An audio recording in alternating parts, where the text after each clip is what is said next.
কিন্তু আমার আপনার নবী বিশ্ব নবী রাহমাতুল আলামিন বদরের যুদ্ধের সময় নবীজি চিন্তিত। একজন সাহাবী ডেকে ডেকে বলেন, আল্লাহর নবী চিন্তিত হচ্ছেন কেন? চিন্তিত হচ্ছেন কেন? সংখ্যায় কম এই জন্য চিন্তিত হচ্ছেন নাকি? ও নবীজি চিন্তা করেন না, আমরা তো আছি। নবী গো আমরা তো আছি, জীবন থাকবে নবীর কাজ করতে দিব না। এই জন্য নবীর সাহাবায়ে কেরাম ছিলেন কাজী সাহাবী।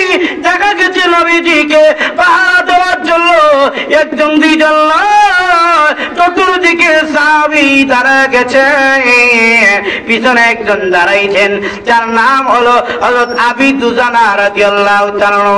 উনি দাঁড়ায় আছেন পিছনে, নবীজির পিছনে দাঁড়ায়া নবীজিকে পাহারা দিচ্ছেন।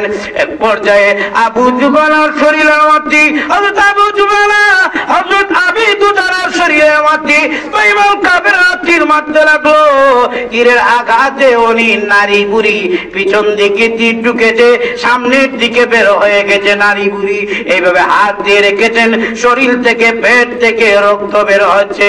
হযরত আবু বকর সিদ্দিক বলেন, আবু দুজানা রে তোর তো নারী বুড়ি বের হয়ে গেছে, রক্ত বের হচ্ছে, তুই একটু সরে দাঁড়া না। এমনি আবু দুজানা ডাক দিল, আবু বকর না আমি সরে দাঁড়াতে পারি না, আমি এখান থেকে সরে দাঁড়াবো না।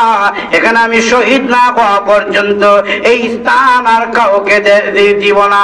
হযরত আবু বকর সিদ্দিক বলেন, ও আবু দুজানা চতুর্দিক থেকে তোমার গায়ের মধ্যে তীর আসতেছি, এখন তুমি যদি সরে না দাঁড়াও তাহলে একটু নাড়াচাড়া করো না।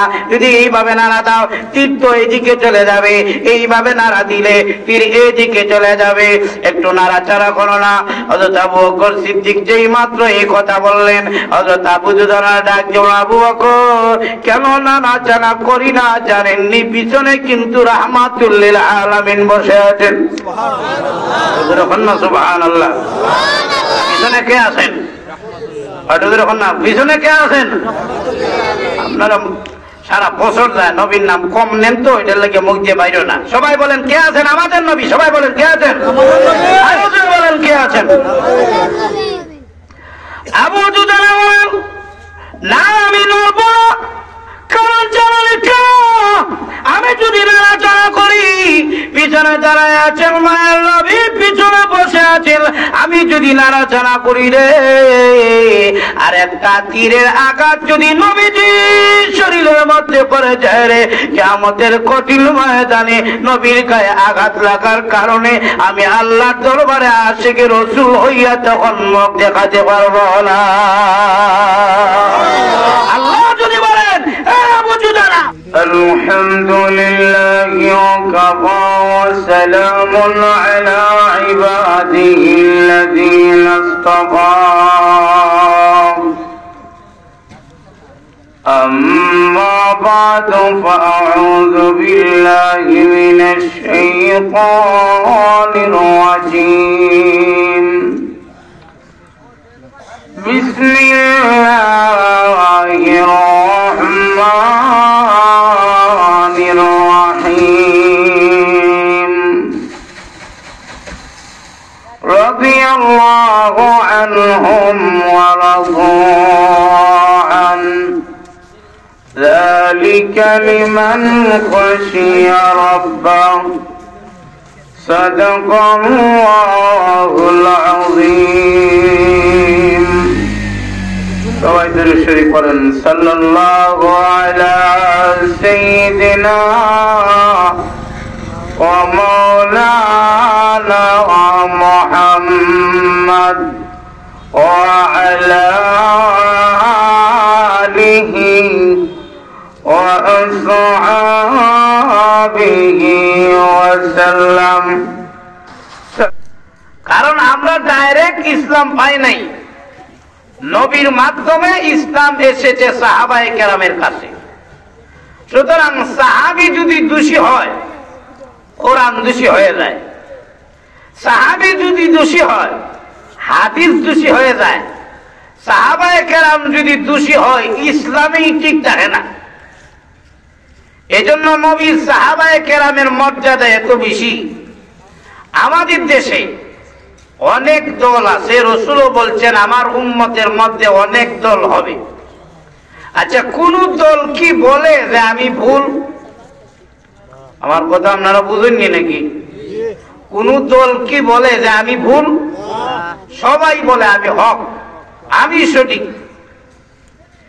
দেখবেন যারা গাঁজা খায় হেরাও কয় হক, এরপরে সোলা বাবা, তালা বাবা, জর্ডা বাবা, অমুক বাবা, তমুক বাবা, ভণ্ড বাবা, তাদেরকেও যদি জিজ্ঞাসা করেন তারাও বলবে আমরা হক। হক বললেই হবে না, কে হক কে বাতিল এটা মাপকাঠি দিয়েছেন সাহাবায়ে কেরাম। যেমন আমি আর আপনি স্বর্ণকারের দোকানে স্বর্ণ নিয়ে যাই, আর গিয়ে যদি লেকচার দেই যে আমার স্বর্ণ খাঁটি, এই স্বর্ণের মধ্যে কোনো ভুল নাই, স্বর্ণকার আপনার কথা বিশ্বাস করবে না। কারণ স্বর্ণকারের দোকানের মধ্যে একটা ভাতর থাকে, এই ভাতরের নাম কি? ইয়া আল্লাহ, আপনারা মনে কবরস্থান আছেন নাকি? আমি নিজেই জানি না কই আছে। স্বর্ণকারের দোকানে একটা ভাতর থাকে, এটার নাম কি? কষ্টি পাথর। আপনি যদি বলেন আমার স্বর্ণ খাঁটি, আপনার কথা বিশ্বাস করবে না। আমার ছেলে দুবাই থেকে লইছে, আসমান থেকে লইয়া, আপনার লেকচারে কাজ হবে না। স্বর্ণকার বান্যা বলবে আমার কাছে একটা ভাতর আছে, এটার নাম হলো কষ্টি ভাতর। ইরা দিয়ে যাচাই বাছাই করা যায় কোন স্বর্ণ আসল, কোন স্বর্ণ নকল। গোসা দিয়া ফালাই দিছে, সিডি গোল লই আইছে না এখন স্বর্ণ। ঠিক তেমনি ভাবে স্বর্ণ আসল না নকল এটার মাপ কাটি যেমন কষ্টি পাথর। দুনিয়ার মধ্যে যারাই দাবি করে হক, এদেরকে পরিমাণ করার জন্য কে আসল এবং নকল এটা মাপ করার জন্য সাহাবায়ে কেরাম হলেন কষ্টি পাথর সমতুল্য। যাদের জিন্দেগি সাহাবায়ে কেরামের জিন্দেগির সাথে মিলবে তারাই হক। তারা কি হক না? এখন দেখেন, আমি আপনাদের কাছে জানতে চাই, আমার আপনার জিন্দেগির সাথে দেখেন তো সাহাবায়ে কেরামের জিন্দেগি মিলে কিনা। আপনারা বলেন তো দেখি, কোন সাহাবী উরুস করছেন? আল্লাহ, আমার কথা বুঝেন না আপনারা? কোন সাহাবী উরুস মাহফিল করছেন? কোন দিন? মনে যাত্রা করছেন নাকি? গান বাজনা কোন সাহাবী যে করছে না, আপনি যখন করেন বলুন তো দেখি, সাহাবায়ে কেরামের জীবনীর সাথে আপনার জীবনী মিলল? তাহলে কি আপনি আসল নাকি বেজাল?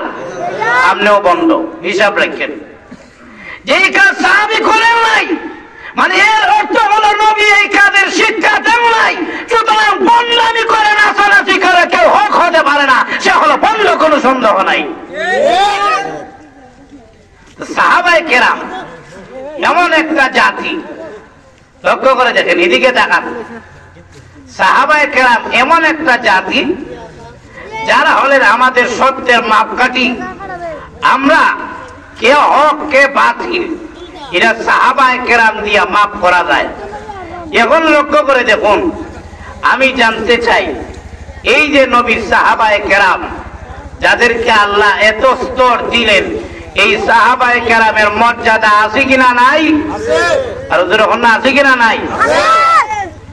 কত মর্যাদা নবীর সাহাবায়ে কেরামের। রাসূল বলেন, মান রাআনি মুসলিমান লাম তামাসসুন নার। রাসূল বলেন, যারা আমি নবীজিকে নিজ চোখে দেখেছে, আল্লাহর জাহান্নামের আগুন তাকে কখনো স্পর্শ করবে না। আপনারা বলেন তো দেখি, আমরা কি নবীজিকে নিজ চোখে দেখেছি নাকি সাহাবায়ে কেরাম? সাহাবায়ে কেরাম। এই জন্য তাম পৃথিবীর মানুষ যারা নবীজিকে দেখে নাই, ঈমান অবস্থায়, জিন্দা অবস্থায় দেখে নাই, তাম পৃথিবীর মানুষের আমল যদি এক পাল্লায় রাখা হয়, আর নবীর সাহাবায়ে কেরাম যারা নবীজিকে দেখে ঈমান এনেছেন, দেখার সমান যদি সব এক পাল্লায় রাখা হয়, তাম পৃথিবীর মানুষের সবের চাইতে নবী দেখার সমান সব বেশি হয়ে যাবে। কত মর্যাদা নবীর সাহাবায়ে কেরাম, নবীজিকে দেখেই মানে নিয়েছেন। এই জন্য নবীর সাহাবায়ে কেরামের মর্যাদা অনেক বেশি। এত মর্যাদা নবীর সাহাবায়ে কেরামের। আল্লাহর নবী বিশ্বনবী রাহমাতুল লিল আলামিনের একজন সাহাবী, যার নাম হলো আবু বকর সিদ্দিক রাদিয়াল্লাহু তাআলা। নবীজি বলেন, আবু বকর, আবু বকর শোনো, আল্লাহর এমন একজন প্রিয় বান্দা আছেন যে আল্লাহর বান্দাকে 8টা জান্নাত ডাকবে ভিতরে ঢোকার জন্য। এমনি সাহাবায়ে কেরাম জিজ্ঞাসা করেন, ইয়া রাসূলুল্লাহ, ইয়া হাবিবাল্লাহ, আল্লাহর নবী গো, আল্লাহর 8টা জান্নাত কাকে ডাকবে ভিতরে ঢোকার জন্য? নবীজি বলেন, আল্লাহর 8টা জান্নাত কাকে ডাকবে ভিতরে যাওয়ার জন্য? তার নাম হলো আবু বকর সিদ্দিক। কত মর্যাদা চিন্তা করছেন? আল্লাহ নবী রাহমাতুল লিল আলামিন বলেন, সাহাবীরা শুনে, আমি নবীজি মেরাজের রজনীতে জান্নাতের ভিতরে গেলাম, তাকায় দেখি জান্নাতের প্রধান গেটের মধ্যে আমি নবীজির নাম লেখা আছে। আরো ভিতরে প্রবেশ করলাম, তাকায় দেখি জান্নাতের নহরের গেটের মধ্যে আমি নবীজির নাম লেখা। সাহাবীরা রে, আরো ভিতরে প্রবেশ করলাম, তাকায় দেখি জান্নাতের গার্ডেন বাগানের গেটের মধ্যে আমার নবীর নাম লেখা। নবীজি বলতেছেন, আমার নাম লেখা। আরো ভিতরে প্রবেশ করলাম, নবীজি বলেন, সাহাবীরা তাকায় দেখি জান্নাতের পাতায় পাতায় মুহাম্মদুর রাসূলুল্লাহ লেখা আছে। সাহাবীরা রে, জান্নাতের প্রত্যেকটা অলিতে গলিতে আমি নবীজি আমার নামটা দেখেছি। সাহাবীরা শুনে রাখো, আমার নামের নিচে আমার প্রিয় সাহাবী আবু বকর সিদ্দিকের নামটাও দেখেছি। সুবহানাল্লাহ, কত মর্যাদা নবীর সাহাবায়ে কেরামের। আল্লাহ নবীর শহীদ রাহমাতুল লিল আলামিন একজন সাহাবী, যিনি ছিলেন সবচাইতে কালো।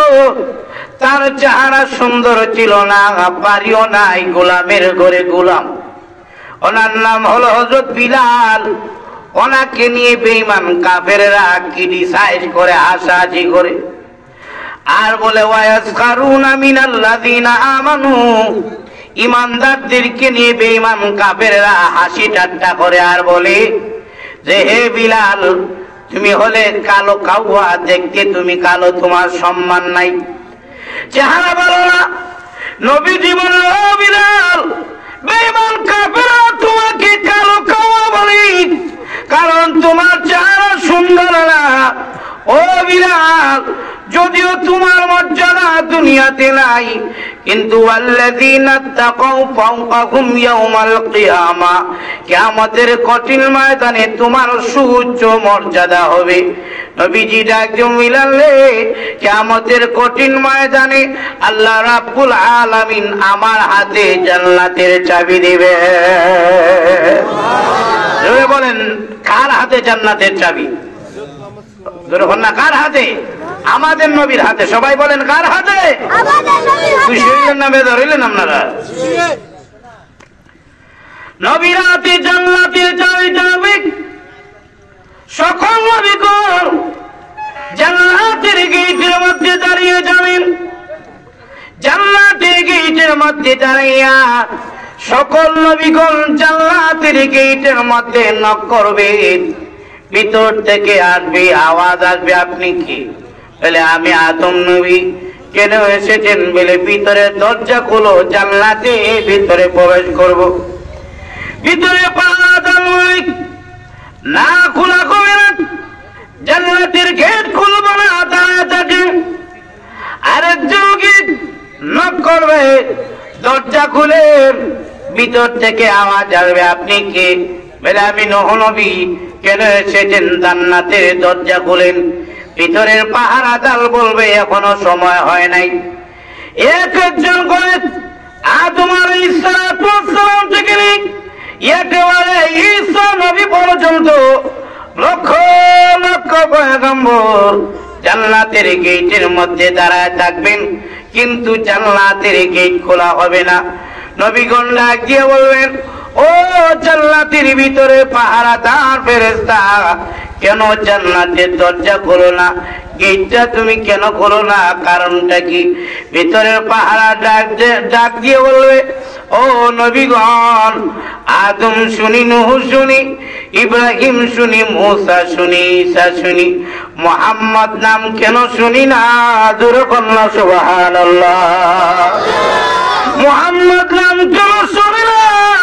উনি কি এখনো আসেন নাই? সমস্ত নবীগণ বলবেন না, উনি এখনো আসেন নাই। বলে এখন অনেক কোথায় আছেন?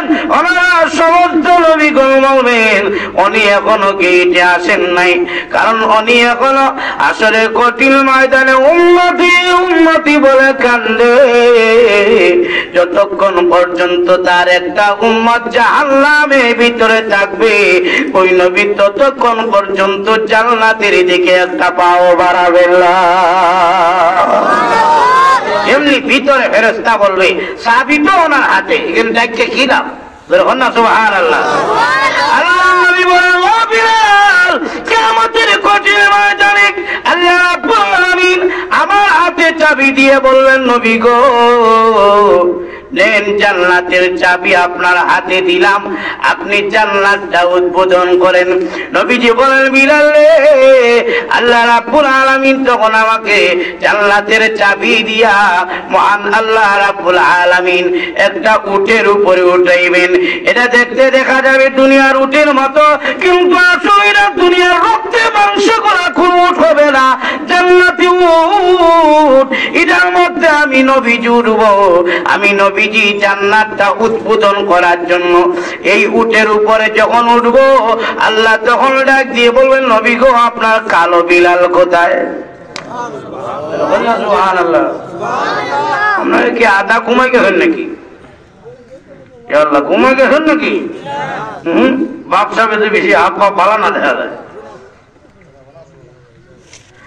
আল্লাহ ডাক দিয়ে বলবেন, নবী গো, আপনার কালো বিলাল কই?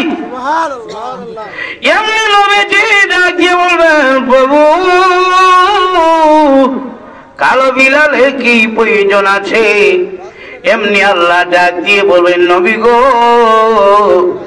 আপনার কালো বিলালকে বলুন আপনার উটের লাগাম ধরার জন্য। আরো জোরে বল না। আল্লাহ নবী বলেন, ও বিলাল, কিয়ামতের কঠিন ময়দানে তুমি আমার উটের লাগাম ধরবে। আমার ডান দিকে থাকবে আবু বকর, বাম দিকে থাকবে উমর, আর তুমি আমার উটের লাগাম ধরে ধরে আযান দিতে দিতে আমি রাহমাতুল লিল আলামিনের সাথে আল্লাহ তেরি জান্নাতের ভিতরে প্রবেশ করব। চিন্তা করেন কত মর্যাদা। তাহলে সাহাবায়ে কেরামের মর্যাদা কম না বেশি? আরো যখন না কম না বেশি? শুধু তারা লক্ষ্য করে দেখো, কিয়ামতের কঠিন ময়দানে আল্লাহ রাব্বুল আলামিন যখন বিচার শুরু করবেন না, আল্লাহ রাব্বুল আলামিন কিয়ামতের কঠিন ময়দানে মহান আল্লাহ বড় রাগ গুসা করবেন। আল্লাহ কাহারিয়তের মেজাজ গ্রহণ করবেন। আল্লাহর রাগ উঠে যাবে কিয়ামতের কঠিন ময়দানে। আর আল্লাহ রাব্বুল আলামিন বলেন, ইয়াউমা ইয়াকুমুর রূহু ওয়াল মালাইকাতু সাফফা লা ইয়াতাকাল্লামুনা ইল্লা মান আযিনা লাহুর রাহমান। আল্লাহ রাব্বুল আলামিন কিয়ামতের কঠিন ময়দানে সমস্ত ফেরেশতাদের ফেরেশতাদেরকে বলবেন, ও ফেরেশতারা কেউ জবান নাড়াবা না, মুখ বন্ধ থাকো, রহমানের অনুমতি ছাড়া আমি আল্লাহর সামনে কেউ কোনো কথা বলবা না, আমি আল্লাহর অনুমতি ছাড়া লা ইয়াতাকাল্লামুনা, কেউ কোনো কথা বলতে পারবে না। কিয়ামতের মাঠ আল্লাহ যখন এই রাত গুসা করবেন, সকল নবীগণ লাইনের মধ্যে দাঁড়ায় যাবেন, সমস্ত ফেরেশতারা লাইনে দাঁড়ায় যাবেন। আর কতক্ষণ দাঁড়িয়ে থাকা যায়? আধাত উপরে সূর্য, মাথার কাছে সূর্য এসে গেছে। নবীজি বলেন সূর্যের এত পাওয়ার হবে, মাথার মগজগুলো বাতের মারের মতো টকবক করতে থাকবে। কতক্ষণ দাঁড়া থাকবে মানুষেরা? এখানের মধ্যে সকল নবীগণ যারা আছেন, সকল পীর বুজুর্গরা যারা আছেন, কেউ কোনো কথা বলতে পারবেন না। আল্লাহ হুঙ্কার দিবেন, লিমানিল মুলকুল ইয়াউম, বলো বান্দা বান্দিরে আজকের রাজত্বের মালিককে। আল্লাহ বলবেন আইনা নমরুদ, আইনা ফেরাউন, ও নমরুদ কই, ও ফেরাউন কই? দুনিয়াতে অনেক রাজত্ব দেখিয়েছি রে, বলো দেখি আজকে আসলে কঠিন ময়দানে কোন রাজত্বের মালিক দেখাও দেখি কি। বলে দেখি আজকে আসলে ময়দানে আমি আল্লাহর সামনে দাঁড়ায় কোনো কথা বল, কেউ কোনো সাহস পাবে না, সবাই নফসি নফসি বলে কানবে। সমস্ত নবীগণ নফসি নফসি বলে কানবেন, সমস্ত ওলি গাউস কুতুবগণ সবাই নফসি নফসি বলে কানবেন। কেউ কোনো কারো চিন্তা করে না, নবীগণ তার উম্মতের চিন্তা করে না। আর কোন পয়গম্বর তার উম্মতের কোন চিন্তা নাই, কোন পীর সাহেব তার মুরিদানের চিন্তা করে না, বাবা তার সন্তানের চিন্তা করে না, গর্ভধারিণী মা হাসরে ময়দানে সন্তানের কথা মনে করে না। কোন কথা কেউ ওই দিন বলতে পারবে না। সবাই বলবে আল্লাহুম্মা ইয়া নাফসি, ইয়া নাফসি নাফসি বলে সবাই কাঁদবে। আপনার আমার নবী বিশ্বনবী রাহমাতুল লিল আলামিন নফসি নফসি বলে কাঁদবেন না, উম্মতি উম্মতি বলে কাঁদবেন না। নবীজি আল্লাহর আরশের নিচে গিয়ে সিজদায় পড়ে আমার মহান আল্লাহর প্রশংসা শুরু করে দিবেন। আপনার আমার নবী বিশ্বনবী রাহমাতুল লিল আলামিন বলেন, প্রভু গো আপনি তো কথা বলতে নিষেধ করেছেন, প্রশংসা করতে তো নিষেধ করেন নাই। আরো জোরে বলুন না সুবহানাল্লাহ। কথা বলতে নিষেধ করেছেন, কিন্তু আপনার প্রশংসা করতে তো নিষেধ করে নাই। নামাজের মধ্যে কথা বলা যায়নি, আরো আসতে কোন আমার এলাকায় কুদ্দুর কোয়া যায় মনে হয় নাকি? নামাজের মধ্যে অল্প কথা কোয়া যায় না, নামাজের মধ্যে কথা বলা যায় না। মুয়াজ্জিন পিছনে আর মুসল্লিও পিছনে, আর ইমাম সাহেব কয় আল্লাহু আকবার, এমনি টাকা দেখে দুইজন মুসল্লি নামাজের মধ্যে কথা কয়। ইমাম কার ফিরে কয়, কি রে মুসল্লি মাথা কে লাগিয়া, তাহলে ইমামের কি নামাজ থাকবো? আরো ধরে বলুন না, নামাজের মধ্যে কথা বলা যায় না। কথা বললে মুসল্লিরও নামাজ থাকে না, ইমামেরও নামাজ থাকে না। কিন্তু নামাজের মধ্যে কথা বলা না গেল আল্লাহর প্রশংসা করা যায় কি যায় না? আর যখন আল্লাহর প্রশংসা করা যায় না, তার প্রশংসা করতেছেন আলহামদুলিল্লাহি রাব্বিল আলামিন আর-রাহমানির রহিম মালিক ইয়াউমিদ্দিন। কথা আল্লাহর প্রশংসা করছেন, নামাজ ভাঙে গেছে গা? আরো আসতে কোন নামাজ ভাঙে গেছে গা? নামাজের মধ্যে কথা বলা যায় না, কিন্তু প্রশংসা করা যায় কার? আরো জোরে বলেন, প্রশংসা করা যায় কার? আল্লাহর প্রশংসা যদি নামাজের মধ্যে করেন, নামাজ ভাঙবে না। আল্লাহর নবী বিশ্বনবী রাহমাতুল লিল আলামিন আসলে কঠিন ময়দানে উম্মতি উম্মতি বলো কালবেন না, নফসি নফসি বলো কালবেন না। আপনারা বললেন শ্রদ্ধায় পড়ে বলবেন, প্রভু গো কথা বলতে নিষেধ করেছেন, প্রশংসা করতে তো নিষেধ করেন নাই। আল্লাহর নবী বিশ্ব নবী রাহমাতুল লিল আলামিন তখন মহান আল্লাহর প্রশংসা শুরু করে দিবেন। আনতা রাব্বুল আলামিন, আনতা রাব্বুল আরশিল কারীম, আনতা যুল জালালি ওয়াল ইকরাম, আনতা হাইয়্যু ইয়া কাইয়্যুম, আনতা রাব্বুস সামাওয়াতি ওয়াল আরদ, আনতা হাইয়্যু ইয়া কাইয়্যুম। এমন ভাবে আল্লাহর প্রশংসা শুরু করে দিবেন। আল্লাহ ডাক দিয়ে বলবেন, নবী আমার, আসলে কঠিন ময়দানে কোনো পয়গম্বর কোনো কথা বলতে পারে না। আসলে কঠিন ময়দানে কারো কোনো সাহস নাই কথা বলার গো।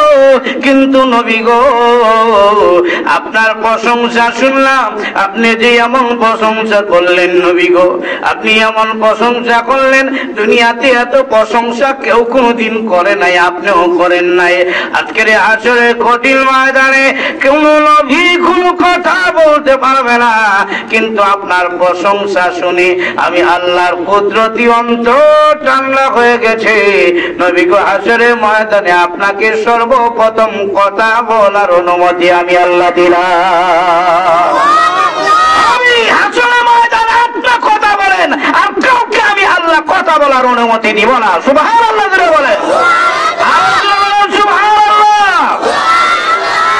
আল্লাহ নাকি বলেন, নবী গো, কথা বলার অনুমতি দিলাম, কিন্তু নবী গো, বিচার আমি আল্লাহ শুরু করব না। কথা বলার অনুমতি দিয়েছি, কিন্তু বিচার শুরু করব না। নবীজি ডাকছেন, প্রভু গো, বিচার যদি শুরু না করেন ভালো মন্দ তো কিছু বোঝা যাবে না। ও প্রভু, বিচার যদি শুরু না করেন, ওই যে আমার আবু বকর দাঁড়ায় আছে, উমর দাঁড়ায় আছে, ফেরাউন দাঁড়ায় আছে, নমরুদ দাঁড়ায় আছে, আবু জেহেল দাঁড়ায় আছে, বিচার যদি না করেন আল্লাহ, তাহলে তো সবাই কষ্ট পাবে। আল্লাহ কাফেররা না দোষ করছে, আমার উম্মতেরা কি দোষ করেছে, তারা যে দাঁড়ায় রইল। আল্লাহ ডাক দিয়ে বলবেন, নবী গো, বিচার যদি শুরু করি আমলনামা দেখতে হবে। আমলনামা যদি দেখি, দেখবো নামাজও পড়েছে আবার সুদও খেয়েছে, নামাজও পড়েছে আবার মিথ্যা কথা বলেছে, ঘুষও খেয়েছে, নামাজও পড়েছে মদও খেয়েছে, মসজিদের আগের কাতারও আছে, আবার জুয়ার সময় আগ্রহেও আছে। এটা যদি আমি আল্লাহ দেখি, আমি আল্লাহ গুটে যাবে। এই জন্য আমি আল্লাহ বিচার শুরু করবো না, আমলনামা আমি আল্লাহ দেখবো না। আল্লাহ নবী রাহমাতুল লিল আলামিন আল্লাহর কাছে একটা আমলনামা নিয়ে এইভাবে হাজির করবেন, আর ডাক দিয়ে বলবেন, প্রভু গো, দেখেন এই আমলনামা, এই আমলনামা যদি দেখেন প্রভু গো, যদি পছন্দ হয় বাকি আমলনামা গুলো দেখেন। আল্লাহ নবী একটা আমলনামা আল্লাহর হাতে দেওয়ার পরে মহান আল্লাহ রাব্বুল আলামিন এই আমলনামার দিকে তাকায় মুস্কি হাসি দিবেন। সুবহানাল্লাহ, সুবহানাল্লাহ জোরে হইছেন না, কারণ মিটে জন্য লইবে তো জোরে হন না। সুবহানাল্লাহ। আমলনামার দিকে আমলনামার দিকে তাকায় কে হাসি দিবেন? আল্লাহ। আরো জোরে হন না, আল্লাহ নাম। আমলনামার দিকে তাকাইয়া মহান আল্লাহ হাসি দিবেন, মুস্কি হাসি যখন দিবেন, আল্লাহ আমলনামার দিকে তাকাইয়া বলবেন, নবী গো, এত সুন্দর আমলনামা যদি হয়, আমি আল্লাহর সব রাগ গুসা ঠান্ডা হয়ে গেছে, বিচার শুরু করতে চাইছিলাম না, কিন্তু এই আমলনামা দেখে আমি আল্লাহর অন্তর ঠান্ডা হয়ে গেছে। এই মুহূর্তে আমি আল্লাহ সবার বিচার শুরু করব। মাত্র 6 ঘন্টার ভিতরে গোটা সৃষ্টির বিচার আল্লাহ শেষ করে দিবেন। কার আমলনামা? যার আমলনামা দেখে মহান আল্লাহ রাব্বুল আলামিন খুশি হয়ে গেলেন। এটা কার আমলনামা? এটা হলো নবীর প্রিয় সাহাবী হযরত আবু বকর সিদ্দিকের আমলনামা। তাকবীর, আল্লাহু আকবার, ইসলাম ইসলাম, জিন্দাবাদ জিন্দাবাদ, শানে সাহাবা জিন্দাবাদ জিন্দাবাদ, শানে সাহাবা জিন্দাবাদ জিন্দাবাদ, তাকবীর, আল্লাহু আকবার। বাইরে তো কোরআন সুন্নাহ তোমার কি বললেন? সাহাবায়ে কেরামের মর্যাদা কম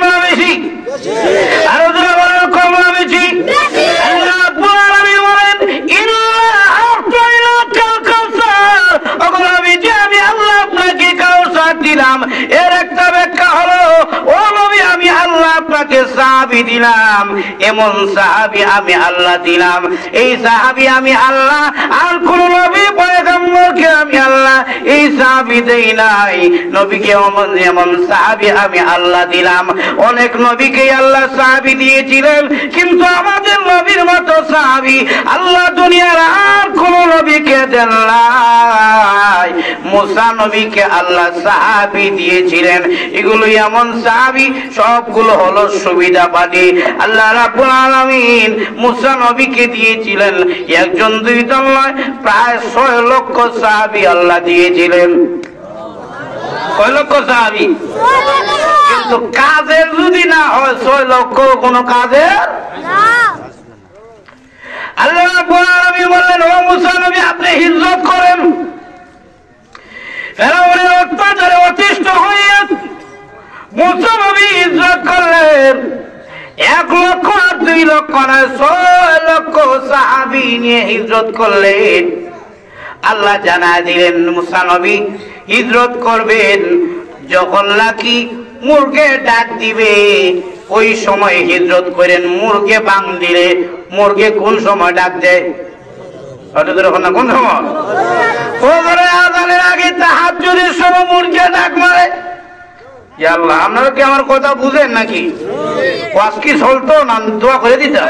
অসুবিধা নেই, আপনারা যদি কোন অসুবিধা হইতেছে আমার আরো ডাবল সুবিধা। রাজি আছেন আপনারা? কিছু না বুঝি না, 3 ঘন্টা না, 3 ঘন্টা না ভাই। আপনারা যদি কথা না বলেন ওয়াজ তো করা যায় না। আপনারা হইলেন কি আমার স্পিড, আপনারা যত দৌড়িবেন তত আমার স্পিড বাড়বো না কমবো? আচ্ছা, হাত বাঁধলে আপনি কত দূর দৌড় দিতে পারবেন স্পিডে? আর হাত চাইরা পুরা গাড়ি হয়ে যাবেন।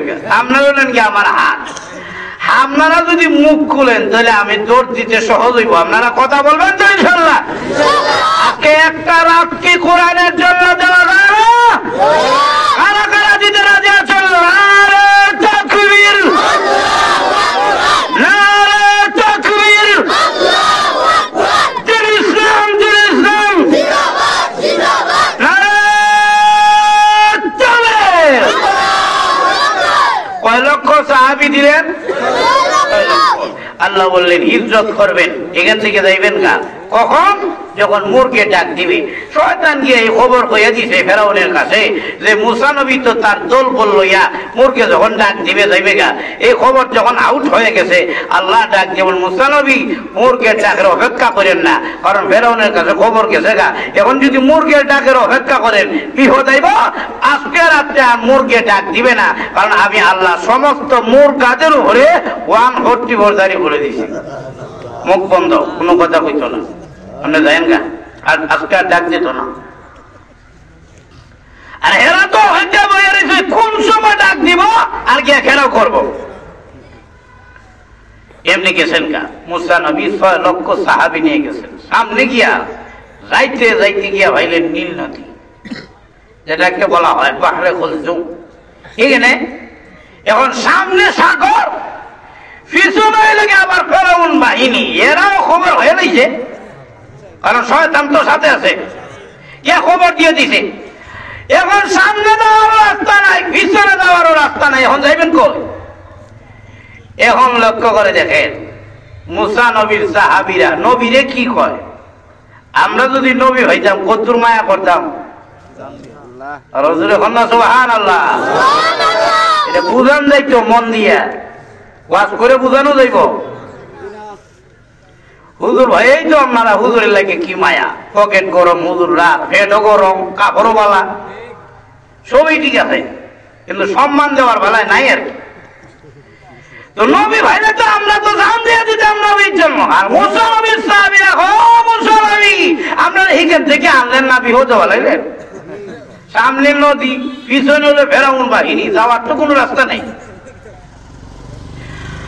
ও সাহাবু মুসা ইন্না লামুদরাকুন,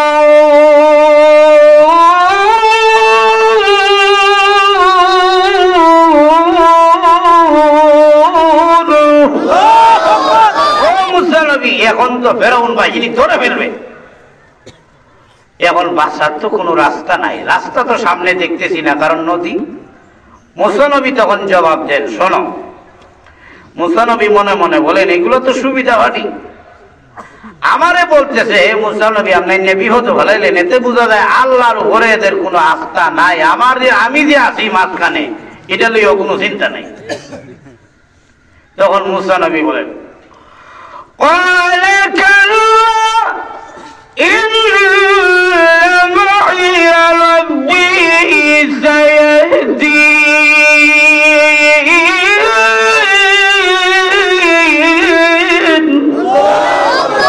মুসা নবী বলেন, না কখনো না, তোমরা রাস্তা খুঁজে পাও না, কিন্তু আমার আল্লাহ আমার সাথে আছেন, তিনি আমাকে রাস্তা দেখায় দিবেন। আমার আল্লাহ কার সাথে আছেন? আমার সাথে আছেন। আচ্ছা, মুসা নবী বললেন আমার আল্লাহ আমার সাথে আছেন, বাকি 6 লক্ষ যারা আছেন মুসা নবীর উম্মত, এদের সাথে তো আল্লাহ নাই। আর যেরকম না, এদের সাথে আল্লাহ নাই। তাহলে তিনি বললেন ইন্না মাইয়া রাব্বি সায়াহদিন, আমার সাথে আল্লাহ আছেন, কিন্তু 6 লক্ষ উম্মত আমার সাথে কেন বললেন?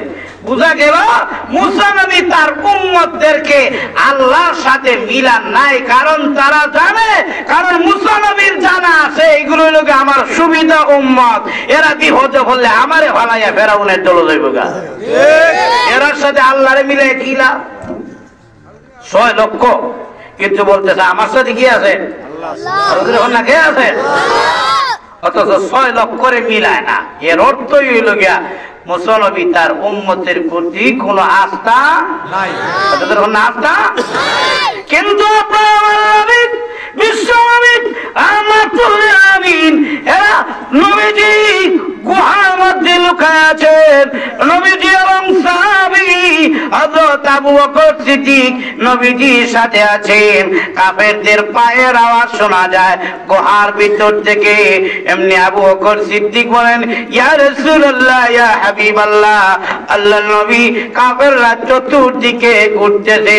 ওগো নবীজি, আমি তো আমার খোদা কোনো চিন্তা করি না, আপনার খোদা আমি চিন্তা করতেছি নবী গো।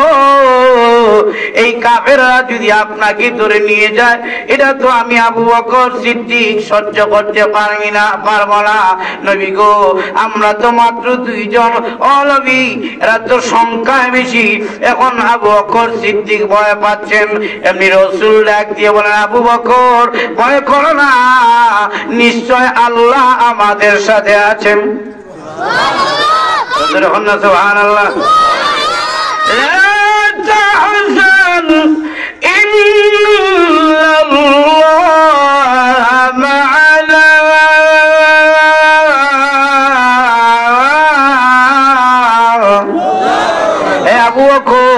ভয় করো না, নিশ্চয় আল্লাহ আমাদের সাথে আছেন। কিন্তু নবীর সাথে একজন সাহাবী কিন্তু বললেন নিশ্চয় আল্লাহ আমাদের সাথে আছেন। একজন সাহাবী অথচ রাসূল বললেন নিশ্চয় আমাদের সাথে আল্লাহ আছেন। মুসা নবীর সাথে একজন 2 জন সাহাবী নয়, 6 লক্ষ সাহাবী, কিন্তু মুসা নবী বলেন আল্লাহ আমার সাথে আছেন। আর নবীর সাথে একজন সাহাবী, নবীজি বলতেছেন নিশ্চয় আল্লাহ আমাদের সাথে আছেন। এর অর্থ হলো আমার আপনার নবী সকল সাহাবীদের প্রতি নবীর বিশ্বাস আস্থা আছে। মুসা নবী মনে মনে বলেন আল্লাহরে এদের সাথে মিলাই লাভ নাই, কারণ এরা আমারে ভালাইয়া এরা উনের চলে যাইব গা। আর রাসূল বলেন আমার আল্লাহ সকল সাহাবীর সাথে আছেন, মানে আমার সাহাবায়ে কেরাম যেখানেই তারা কেন এরা নিজের জানের চাইতেও নবীকে বেশি ভালোবাসে। নবীর চতুর্দিকে চরকের মতো ঘুরতেছেন। আবু বকর সিদ্দিক হিজরতের রাত্রিতে নবীজির চতুর্দিকে চরকির মতো ঘুরতেছেন। এমনি নবীজি ডাকলেন, আবু বকর আমার চতুর্দিকে এইভাবে তুমি কেন করো? হযরত আবু বকর সিদ্দিক বলেন, আল্লাহর নবী গো, আমি যখন সামনে দাঁড়াই মনে হয় কে যেন পিছন দিক থেকে আপনার গায়ে তীর মারতেছে, এই জন্য আমি আবু বকর পিছনে চলে যাই। যখন পিছনে যাই মনে হয় ডান দিক থেকে কে আপনার গায়ে তীর মারতেছে, এই জন্য আমি ডাইনে দাঁড়ায় যাই, নবী গো ডাইনে যখন দাঁড়াই মনে হয় বাম দিক থেকে কে তীর মারতেছে, এই জন্য আপনার বামে ছেড়ে যায়। ওগো আল্লাহর নবী আপনার চতুর্দিকে আমি এইভাবে ঘুরি গো, কারণ আমি জানি আমার নবীকে আমার প্রাণের চাইতে কোটি গুণ বেশি ভালোবাসি। আমি আবু বকর জীবিত থাকতে নবীর গায়ে টোকা লাগবে আমি সহ্য করতে পারি না, নবীর গায়ে যেন তীর না লাগে, চতুর্দিকে আমি ঘুরি নবীর গায়ে যেন না লাগে, আমি আবু বকরের কলিজায় যেন লেগে যায়। কত মায়া ছিল নবীর জন্য। নবীজি হযরত আলী রাদিয়াল্লাহু তাআলাকে জিজ্ঞাসা করা হয়েছে, আলী রে জীবনে কত রাত্রি তোমার চলে গেছে, সবচাইতে আনন্দের রাত্রি তোমার সবচাইতে কোনটা ছিল? হযরত আলীকে জিজ্ঞাসা করা হয়েছে, আলী রে জীবনের সবচাইতে আরামের রাত্রি তোমার কোনটা ছিল, আনন্দের রাত্রি? আমরা দিকেইলে বেশি দিকে বেশি কইতাম না সরগর না, হাসি দিয়েছেন বোঝা যায় মিশা কইলাম নাকি? আমাদেরকে জিজ্ঞাইলে এরকম প্রশ্ন উত্তর দিতাম। হযরত আলীকে জিজ্ঞাসা করা হয়েছে, আলী রে জীবনে তোমার কত রাত্রি গিয়েছে, বলো দেখি সবচাইতে আনন্দের রাত্রি তোমার কোনটা? হযরত আলী জীবনের নবীর সাহাবীরা জানোনি আমার জীবনের সবচাইতে আনন্দের রাত্রি কোনটি? যেই রাত্রিতে হিজরতের রাত্রিতে নবীজি তার জায়গার মধ্যে আমাকে শোয়া দিয়েছিলেন, একটা চাদর উপরে দিয়েছিলেন আর বলেছিলেন, আলী রে আমি চলে যাই, তুমি আমার জায়গার মধ্যে শুয়ে থাকো। হযরত আলী বলেন, ওই রাত্রিতে আমি নবীর চাদরের নিচে ঘুমাইলাম আর মনে মনে চিন্তা করেছিলাম নবীর বিছানার মধ্যে নবীর চাদরের নিচে যদি আমি শাহাদত বরণ করতে পারি তাহলে আমার জীবন ধন্য হয়ে যাবে। ওই রাত্রিতে এত আরামে আমি ঘুমিয়েছি, জিন্দেগিতে ওই রাত্রির চাইতে আরামের আর কোন রাত্রি আমি পাই না।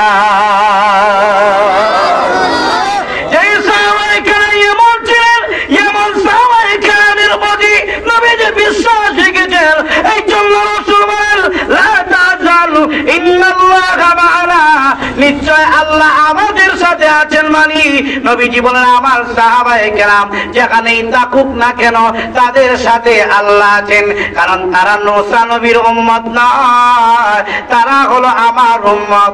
নবীর উম্মত যেখানেই থাকুক না কেন নবীজিকে বিপদে ফেলায় কখনো যাবে না। কিন্তু মুসা নবীর উম্মতেরা জবাব দেয়, ও মুসা নবী আনলেন না, বিপদ ফেলাইলেন। এই জন্য লক্ষ্য করে যখন এরা আসলে মুসা নবীর খাঁটি উম্মত না, ওই নদী পার হইয়া সাগর পার হইয়া বিশাল বড় মাঠের মধ্যে চলে গেছে। ওই মাঠের মধ্যে গিয়ে মুসা নবীকে মুসা নবীর উম্মতেরা বলে, ও মুসা নবী খাবার নাই, খাবার আল্লাহর কাছ থেকে আনেন, পোশাক নাই আল্লাহর কাছ থেকে পোশাক আনেন। আল্লাহ রাব্বুল আলামিন মুসা নবীর উম্মতের জন্য জান্নাতি খাবার দিয়েছেন, জান্নাতি বাতাস তাদের মধ্যে দিয়েছেন। মুসা নবীর উম্মতের জন্য আল্লাহ খোলা মাঠের উপরে আকাশের এই যে সাজ আছে, সাজ দিয়ে মহান আল্লাহ তাদেরকে ছায়া দিয়েছেন। এত নিয়ামত আল্লাহ দিলেন, কোরআনে আল্লাহ জানায়া দিয়েছেন, ইয়া বানি ইসরাঈল আযকুরু নি'মাতি আল্লাতী আন'আমতু আলাইকুম ওয়া আন্নী ফাদ্দালতুকুম আলাল আলামিন। আল্লাহ রাব্বুল আলামিন মুসা নবীর উম্মতদেরকে যে নিয়ামত দিয়েছেন মহান আল্লাহ কোরআনের মধ্যেই তা জানায় দিয়েছেন। এত নিয়ামত আল্লাহ দিয়েছেন। এক পর্যায়ে মুসা নবী বলেন, ও আমার উম্মতেরা যুদ্ধ করতে হবে, কওমে আদ কওমে সামুদের সাথে যুদ্ধ করতে হবে, আল্লাহ নির্দেশ দিয়েছেন এদের সাথে যুদ্ধ করতে হবে। মুসা নবীর উম্মতেরা কোনো জবাব দেয় নাই, তারা গোয়েন্দা সূত্রে খবর লইল যে কওমে আদ কওমে সামুদ এক একটা হইল টাওয়ারের সমান উঁচু, দেওয়ালের মতো শব্দ, একজন আরেকজনের কানে কানে ডাক দিয়ে হয়, এ ভাইরা সাবধান, মুসা নবীর কথায় যুদ্ধে যায় না, কারণ যাদের সাথে যুদ্ধ করবা এদের কিন্তু সাইজ বালা না। এদের কি বালা না? একটা টাওয়ারের সমান মুসা, এদের সাথে কি আর যুদ্ধ করে ভালো যাইব? মুসা নবী বলেন, যুদ্ধে যাও, এত নিয়ামত পাওয়ার পর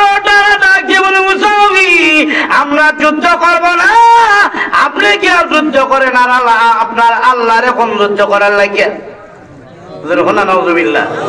আমরা শুধু দর্শক হয়ে থাকবো, কিন্তু আমার আপনার নবী বিশ্ব নবী রাহমাতুল লিল আলামিন বদরের যুদ্ধের সময় নবীজি চিন্তিত। একজন সাহাবী ডেকে ডেকে বলেন, আল্লাহ নবী চিন্তিত হচ্ছেন কেন? চিন্তিত হচ্ছেন কেন? সংখ্যায় কম এই জন্য চিন্তিত হচ্ছেন নাকি? ও নবীজি চিন্তা করেন না, আমরা তো আছি। নবী গো আমরা তো আছি, জীবন থাকবে নবীর কাজ করতে দিব না।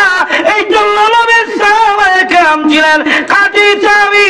দেখা গেছে নবীজিকে পাহারা দেওয়ার জন্য একজন দুইজন চতুর্দিকে সাহাবী দাঁড়া গেছে, পিছনে একজন দাঁড়াইছেন যার নাম হলো হযরত আবি দুজানা রাদিয়াল্লাহু তাআলা। উনি দাঁড়ায় আছেন পিছনে, নবীজির পিছনে দাঁড়ায়া নবীজিকে পাহারা দিচ্ছেন। এক পর্যায়ে আবু জুবানার শরীরের মধ্যে হযরত আবু জুবানা হযরত আবি দুজানার শরীরের মধ্যে ইমাম কাফের তীর মারতে লাগলো। তীরের আঘাতে উনি নারী বুড়ি, পিছন দিকে তীর ঢুকেছে, সামনের দিকে বের হয়ে গেছে নারী বুড়ি। এইভাবে হাত দিয়ে রেখেছেন, শরীর থেকে পেট থেকে রক্ত বের হচ্ছে। হযরত আবু বকর সিদ্দিক বলেন, আবু দুজানা রে তোর তো নারী বুড়ি বের হয়ে গেছে, রক্ত বের হচ্ছে, তুই একটু সরে দাঁড়া না। এমনি আবু দুজানা ডাক দিল, আবু বকর না, আমি সরে দাঁড়াতে পারি না, আমি এখান থেকে সরে দাঁড়াবো না। এখানে আমি শহীদ না হওয়া পর্যন্ত এই স্থান আর কাউকে দিব না। হযরত আবু বকর সিদ্দিক বলেন, ও আবু দুজানা চতুর্দিক থেকে তোমার গায়ের মধ্যে তীর আসতেছি, এখন তুমি যদি সরে না দাঁড়াও তাহলে একটু নাড়াচাড়া করো না। যদি এইভাবে নাড়া দাও তীর তো এইদিকে চলে যাবে, এইভাবে নাড়া দিলে তীর এইদিকে চলে যাবে, একটু নাড়াচাড়া করো না। হযরত আবু বকর সিদ্দিক যেই মাত্র এই কথা বললেন, হযরত আবু দুজানা ডাক দিল, আবু বকর কেন নাড়াচাড়া করি না জানেননি? পিছনে কিন্তু রাহমাতুল লিল আলামিন বসে আছেন। সুবহানাল্লাহ, সুবহানাল্লাহ। পিছনে কে আছেন? পিছনে কে আছেন? আপনারা সারা বছর যায় নবীর নাম কম নেন তো, এটার লাগে মুখ দিয়ে বাইরে না। সবাই বলেন কে আছেন? আমাদের নবী। সবাই বলেন কে আছেন? বলেন কে আছেন? আবু দুজানা বলেন, না আমি নড়ব না, কারণ জানালে কেন?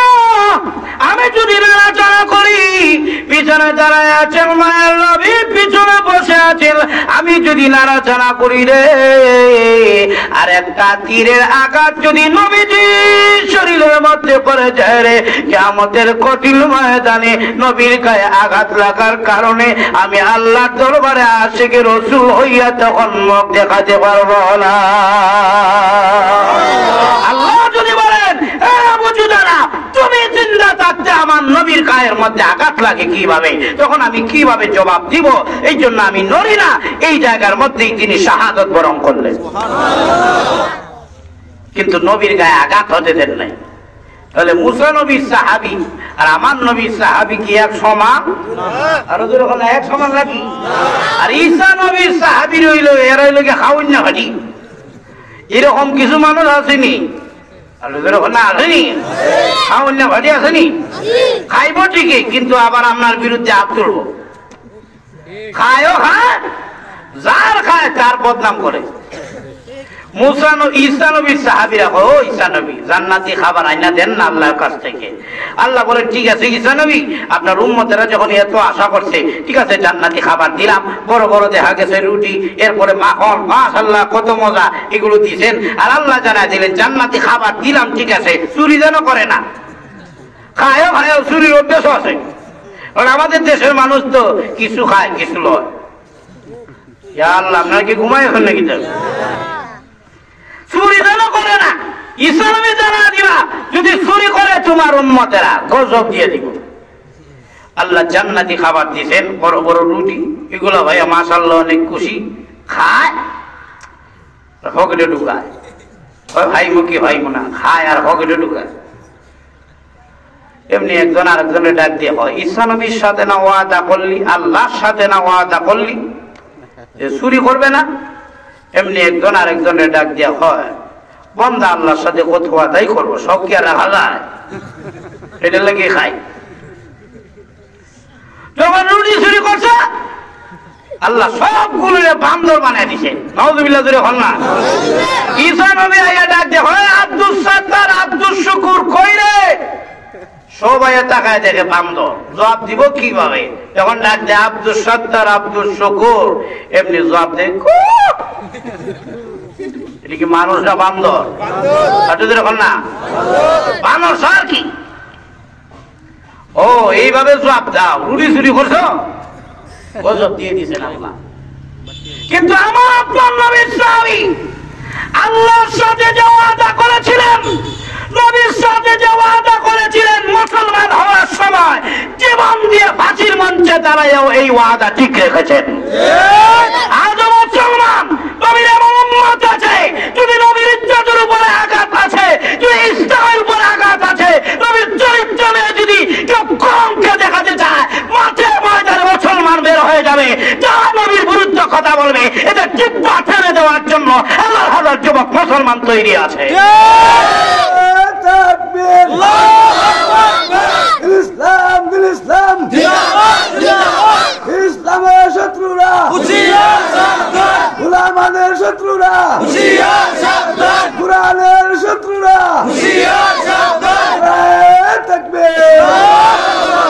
তাহলে আমার আপনার নবীকে যে সাহাবী দিচ্ছেন, আল্লাহ কোন নবীকে এই সাহাবী দেন? এই যে এত মর্যাদা, নবীর সাহাবীর এত মর্যাদা, রাসূল হযরত বিলালকে ডাক দিয়ে বলেন, বিলাল তুমি তো তা হরসে, কিন্তু তোমার সম্মান তো আরশে। সুবহানাল্লাহ। এই যে এত মর্যাদা, আল্লাহ কোরআনে বলছেন, নবী গো কিয়ামতের ময়দানে আপনাকেও সম্মান দিব, সাথে সাথে ওয়াল্লাযীনা আমানু মাআহু, আপনার সাথে যারা ঈমান এনেছে সাহাবী, তাদেরকেও আমি আল্লাহ সম্মান দিব। সুবহানাল্লাহ। উলাইকা হুমুল মুহতাদুন, উলাইকা হুমুল মুফলিহুন, উলাইকা হুম খায়রুল বারিয়াহ। এই সম্মানগুলো সাহাবায়ে কেরামের। সুবহানাল্লাহ ধরে বল না। আচ্ছা, আমরা যে জান্নাতে যাব ডাইরেক্ট সার্টিফিকেট আসেনি? আমরা যে আল্লাহর কাছ থেকে ডাইরেক্ট মাপ পাইছি, এরকম কোন সার্টিফিকেট কোরআনও আসেনি? আর যখন আসে নাকি? কিন্তু সাহাবায়ে কেরাম যে ক্ষমা প্রাপ্ত, স্বয়ং আল্লাহ নিজে কোরআনে ঘোষণা দিয়েছেন। তাহলে কত মর্যাদা, বিষয়টা চিন্তা করছেন আপনারা? এরকম না সুবহানাল্লাহ, আরো জোরে বলেন সুবহানাল্লাহ। এত মর্যাদা এমনিতেই বাইরে গেছে গা? জি না, এমনিতে বেড়ে গেছে গা। কর্ম যেমন কর্মের ফলাফল, আপনি যত কর্ম করবেন পরবর্তী জীবনে এর ফলাফল ভালো হইব না খারাপ হইব? আচ্ছা, আপনি পড়ালেখা করেন না, পড়ালেখা যদি করেন পরবর্তী 25 বছরের জীবন, পড়ালেখা যদি করেন 30 বছরের পরের জীবন সুন্দর হইব না বান্দর হইব?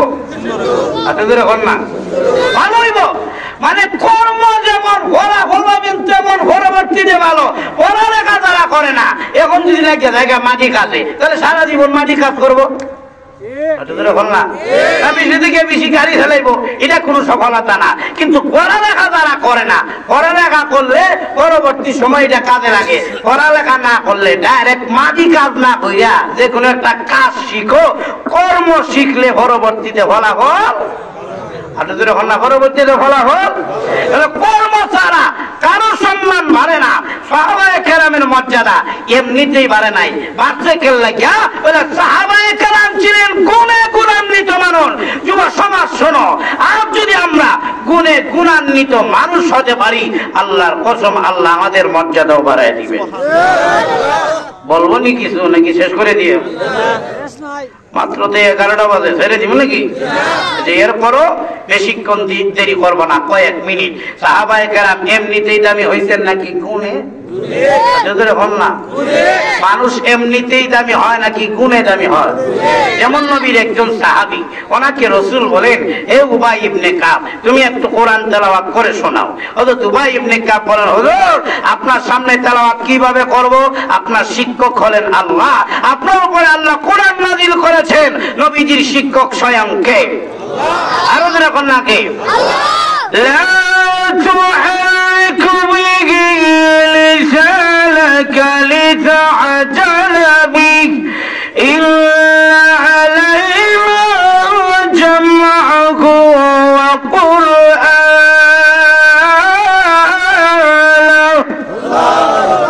নবীর শিক্ষককে আল্লাহ। আপনার কি খারাপ লাগতেছে নাকি? নবীর শিক্ষককে আল্লাহ। এখন রাসূল বলতেছেন, হে উবাই ইবনে কাব, তুমি কোরআন তেলাওয়াত করে শোনাও। উবাই ইবনে কাব বলেন, হুজুর আপনার সামনে তেলাওয়াত করব কিভাবে? কোরআনই আপনার কাছে নাযিল হইছে, আর আপনাকে স্বয়ং আল্লাহ নিজেই শিক্ষা দিবেন। অক্ষমতা প্রকাশ করলেন, হুজুর আমার সাহস নেয় না আপনার সামনে তেলাওয়াত করব। সুবহানাল্লাহ। কত আদব! এমনি নবীজি ডাকলেন, উবাই ইবনে কাব, তুমি কোরআন তেলাওয়াত করে শোনাও রে। উবাই ইবনে কাব একবার, দুইবার, তিনবার অক্ষমতা প্রকাশ করলেন, নবী গো আপনার সাথে তেলাওয়াত করতে পারবো না আপনার সামনে দাঁড়ায়া। বারবার যখন অক্ষমতা প্রকাশ করেন, নবীজি ডাক দিয়ে বলেন, উবাই ইবনে কাব কোরআন তেলাওয়াত করে শোনাও রে। কারণ নবীজি ডাক দিয়ে বলেন, উবাই ইবনে কাব কোরআন তেলাওয়াত করে শোনাও, স্বয়ং আল্লাহ নিজে বলেছেন তোমার কোরআন তেলাওয়াত সুন্দর। কে বলেছে? উবাই ইবনে কাব বলেন, ইয়া রাসূল, ইয়া হাবিবাল্লাহ, আল্লাহ নবী গো আল্লাহ যে বলছেন আমার তেলাওয়াত সুন্দর, আল্লাহ কি আমার নামটা নিছেননি? সুবহানাল্লাহ। প্রধানমন্ত্রী যে কাজটা দিল আমার নামটা লইছেনি, তাহলে নামটা নিছে দিল্লি দেবে, এটা বেহুশ হয়ে গেছে।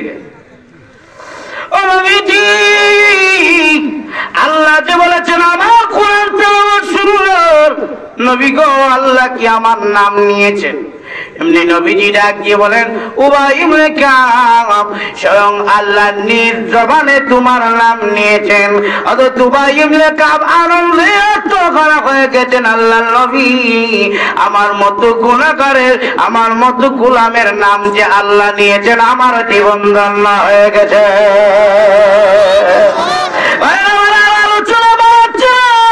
আলোচনা সংক্ষেপে দিয়ে চলে যায়, আর বলবো না, লম্বা করবো না। আর লক্ষ্য করে দেখেন, এই যে কোরআন তেলাওয়াত, এটা অত্যন্ত দামি একটা গুণ।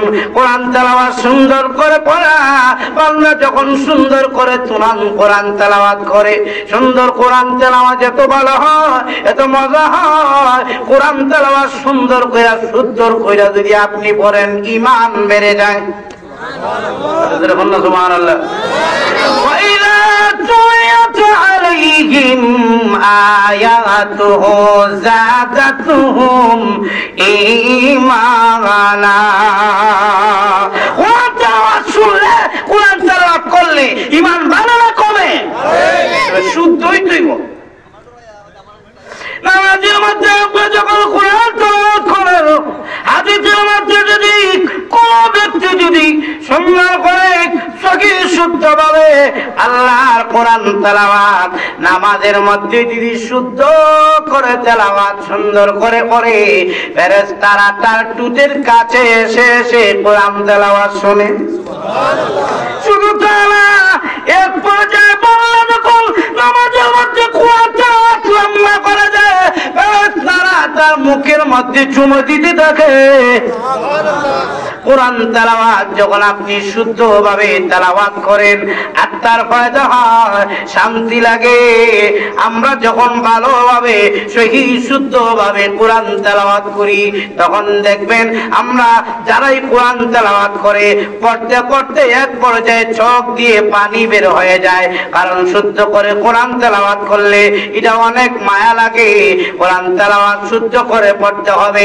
প্রত্যেকটা মুসলমানের জন্য নামাজ নামাজের জন্য যতটুকু সূরার প্রয়োজন কমপক্ষে ৫-১০টা সূরা শুদ্ধ করতে হবে, না হয়তো সারা জীবন নামাজ পড়লো ওই নামাজ আল্লাহর দরবারে গ্রহণযোগ্য হবে না। কোনটা দ্বারা আপনি কতবার আপনি অশুদ্ধ কথা বলবেন, মানুষ আপনার নিয়ে হাসাহাসি করবে, অশুদ্ধ কথা কোর্টের মধ্যে বেশি দিন টিকবে না, হাসাহাসি করবে। আপনি আল্লাহর কোর্টে দাঁড়ায় নামাজ পড়বেন, অশুদ্ধ যদি বারবারই পড়েন আল্লাহর দরবারে এই নামাজ কবুল হবে না। মৃত্যুর আগ পর্যন্ত আপনাকে কোরআন তেলাওয়াত শুদ্ধ করার চেষ্টা করতে হবে, 5টা সূরা শুদ্ধ করতে হবে, মরার আগে হইলেও করতে হবে। চেষ্টা যদি চালায় যান, শুদ্ধ যদি না হয়, মৃত্যুর পরে কবর জগতে মহান আল্লাহ আপনারে কারি সাপ বানাইবেন। সুবহানাল্লাহ। এই জন্য কোরআন তেলাওয়াত করতে হবে শুদ্ধ করে। ও ভাই, অনেক মানুষ আছে আলহামদুলিল্লাহ দরাইলে আজকে 20টা ফুল লাগাইব। আলহামদুলিল্লাহ রে এমন ভাবে পড়বে মাদ্রাসা নুরানির বাচ্চারাও পুরা মানুষ লইয়া আসবো, এমন ভাবে আলহামদুলিল্লাহ করবো, বাচ্চারাও আসবো। এই পুরা বেটার দাঁত হয়ে গেছে নাকি? আসলে দাঁত পড়ছে না, ওই যে শুদ্ধ করছে না। এই জন্য লক্ষ্য করে যখন কোরআন তেলাওয়াত শুদ্ধ করতে হয়, মুরব্বী বাবারা যারা আছেন 5টা সূরা হইলো আপনি শুদ্ধ করেন, তাহলে দেখবেন আল্লাহর দরবারে মাপ পেয়ে যেতে পারেন। এই জন্য ভাইয়েরা আমার, কোরআন তেলাওয়াত অত্যন্ত গুরুত্বপূর্ণ একটা গুণ। আল্লাহ রাব্বুল আলামিন উবাই ইবনে কাবের কোরআন তেলাওয়াত পছন্দ করেছেন, তাই মহান আল্লাহ বলেছেন নবী গো আপনার উবাই ইবনে কাব যে সাহাবী আছে তার কোরআন তেলাওয়াত সুন্দর আপনি নিজে শুনেন। এই জন্য ভাই সাহাবায়ে কেরাম এমনিতেই দামি হয়েছেন নাকি গুণে দামি হয়েছেন? এখন আসুন তেলাওয়াত কিন্তু আয়াতের মধ্যে আল্লাহ জানাই দিয়েছেন সাহাবায়ে কেরাম যে দামি হয়েছেন কেন লাগিয়া। আল্লাহ একটার কথা আল্লাহ আয়াতের মধ্যে বলেন, রাদিয়াল্লাহু আনহুম ওয়া রাদু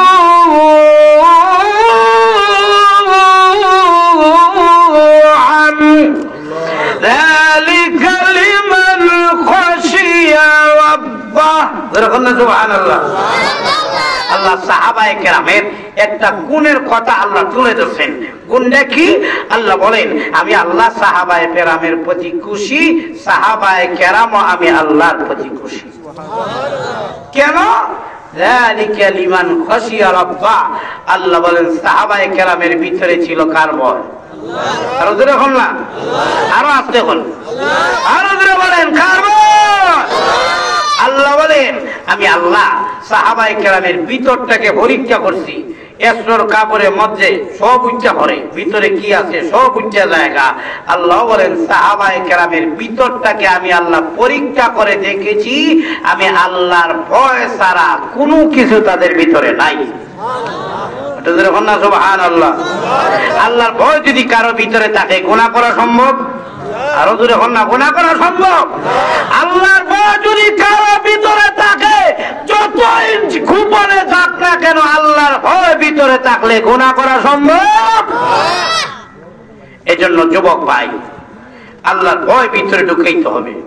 সাহাবায়ে কেরাম পরিবর্তন কেন হয়েছেন? বলে আল্লাহর ভয় ভিতরে থাকার কারণে।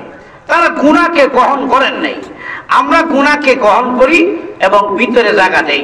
আচ্ছা বলেন তো দেখি, তুষার সিন্নি দেখি নাউজুবিল্লাহ নাকি আলহামদুলিল্লাহ? হল না? কি চুরি? আরো আসতে কর বিরিয়ানি, আরো দূরে হল না আলহামদুলিল্লাহ? আচ্ছা ভাই খানা কি কইল আলহামদুলিল্লাহ? তাহলে বুঝা গেল আমাদের পেটের খাদ্য যা কিছু আমরা খাই না কেন সুস্বাদ্য গ্রহণ করি, কিন্তু কুখাদ্য গ্রহণ করতে চাই না। কুখাদ্য এখন আপনারা খাওয়াই দিছে, দুইজনে মিলিয়া যাতায়াত দিছে মুখে দিয়া ঢুকাইয়া কুখাদ্য। এটা কি আপনি ভিতরে ঢুকে বইয়ে থাকবেন নাকি বমি করবেন? রাস্তা কর না এটা কি হয়? এইভাবে বমি করবে। কতক্ষণ বমি করবে? যতক্ষণ নিশ্চিত না হয়েছে এটা বের হয়েছে। আর যখন না ততক্ষণ বমি করবে। তাহলে ময়লা খাদ্য আমরা ভিতরে জায়গা দেই না। সাহাবায়ে কেরাম গুনারে ময়লা খাদ্যের মতো মনে করতেন, ভিতরে জায়গা দিতে না। কইতাম না একটা ঘটনা, নাকি শেষ করে দিব? কইলাই কুতুর কইলাই কইলেন আপনারা লক্ষ্য করে দেখেন না, অযথা কথা কইেন না, লক্ষ্য করে দেখেন। নবীর একজন সাহাবী, উনি হলেন খেজুরের দোকানদার। তখন পর্দার আয়াত নাযিল হয়েছে না, খেজুরের দোকানদারি করে। একজন মহিলা গেছে, মহিলা যাইয়া জিজ্ঞাসা করতেছে, ও খেজুরের দোকানদার, খেজুর আসেনি? সাহাবী মহিলার দিকে তাকায় পছন্দ গেছে। তিনি বলেন, খেজুর আছে, ঠিক আছে, তবে ভিতরে ভালো খেজুর, ভিতরে এনেন। কি বলেন, মতলব ভালো না খারাপ? আর ওদের হল না, ভিতরে আসেন। শয়তান তো সবার সাথেই আছে নাকি? আর ওদের হল না, সবার সাথে নাই। সাহাবী কি ফেরেশতা? উনি মানুষই, আমরা মতো না আর কি, মর্যাদাবান। এরপরও শয়তানে ধোঁকা দিয়ে দিছে। ওই মহিলাকে সে ভিতরে খেজুর নেওয়ার লাগিয়া, আর সাহাবী এই মহিলার কালে মুখে ধরে অঙ্গ সমাধা লাগছে। আর মহিলাদের দৌড় ভালাইছে। আর আমরা দেশের মহিলা হইলে তাইটা ধরলো না, আর উল্টাইয়া দোকানে আরো 20 বার আইলো না প্রত্যেক দিন। কারণ এখন এমন হয়ে গেছে, মা বাবা যেমন খারাপ, সন্তানাদি মা বাবার পেট থেকে খারাপ বের হচ্ছে, খারাপের দিকে আকৃষ্ট। কিন্তু এগুলো তো আগের জামানার মহিলা, যেই মাত্র কিস করছে, তো ওই মহিলা দৌড়, এই কাজটা কি করলো, দৌড়ে চলে গেছে বাড়িতে। আর সাহাবী তো সাহাবী, এটা তো আমাদের মতো না। আমরা তো একবার দেওয়ার পরে আরো 14 বার খুঁজি ওই মহিলা কই আছে। প্রভু, ও প্রভু, গুনাহ করে ফেলেছি, আল্লাহ অন্যায় করে ফেলেছি। প্রভু গো, আমি গুনাহ করে ফেললাম। আল্লাহ, আজকে রাত্রিতে যদি আমি সাহাবী মারা যাই, তাহলে কি তোমার সামনে গিয়ে জবাব দিব? চোখের পানি ছেড়ে দিয়া কান্না শুরু করে দিয়েছে। আর গুনাহ মাফ করার জন্য নবীজি দরবারে চলে গেছে। গুনাহ মাফ করানোর জন্য কার দরবারে গেছেন? না, কার দরবারে? নবীজির দরবারে। এরকম মানুষ এই দেশে আসেনি? কেউ যুবক ভাইরা এরকম মানুষ আসেনি? কিস করছে আর হুজুরের কাছে গিয়া কয়, হুজুর অপরাধ করছি, তওবা করায় দেন। এরকম মানুষ আছে আমরা দেশ? আছে নাকি? থাকবো কিভাবে? আমরা তো একটা দিবসই বার করে লইছি। সামনে আইতেছে এটা 14 ফেব্রুয়ারি, বিশ্ব ভালোবাসা দিবস আইতেছে নি? এটা গরু যেভাবে মাঠে ছাইরা দিলে একটা আর একটার পিছনে নাক টানে, গাছের তলে নাক টানা টানি নারী আর পুরুষে বলে, এগুলি মানুষ নাকি গরু ছাগল পশু? এজন্য পরিষ্কার ভাষায় বলি, মুসলমানের ঈমান নষ্ট করার জন্য চতুর্দিকে বিচক্ষণ ভাবে বেঈমান কাফেররা মুসলমানের উপরে নজর রাখতেছে, এদের ঈমান আর আমল আর চরিত্র কিভাবে নষ্ট করা যায়। আমার আপনার ঈমান কিভাবে নষ্ট হয় আমরা না জানলেও কাফেররা ঠিকই জানে। আমল থেকে কিভাবে দূরে সরে যাব, ভিতরটা একেবারে শক্ত হবে কিভাবে, আমরা না জানলেও কাফেররা জানে। এই জন্য লক্ষ্য করে দেখেন, এরা তো এইভাবে হাত চালাচ্ছে, সাধারণ মানুষ এটা বুঝবেই না। গত বছর ঢুকাইছিল শিক্ষা সিলেবাসের ভিতরে, মানুষ করতে কইছে আরো দূরে হল না, আরো দূরে হল না কি এটাতে গেল স্কুল এবং আলিয়া মাদ্রাসা 7-8 এর বই গিয়া দেখেন উল্টাইলেই হিন্দুর নাম। আরো দূরে হল না, কইতে কে কাজ করতেছে চিন্তা করছেন? ইয়া আল্লাহ, আপনারা কি ঘুমায় আছেন নাকি? 95% মুসলমানের দেশে স্কুলের বইয়ের মধ্যে যা থাকবে মুসলমানের কালচার এবং সংস্কৃতির সাথে মিল থাকবে, হিন্দুদের সাথে এগুলো মিল থাকবে। মুসলমানের বাচ্চা হিন্দুদের দিকে দাবিতে হবে, ঈমান আর ইসলাম বুঝবে না। কত বছর ঢুকাইছে, মানুষ হয় বানর থেকে।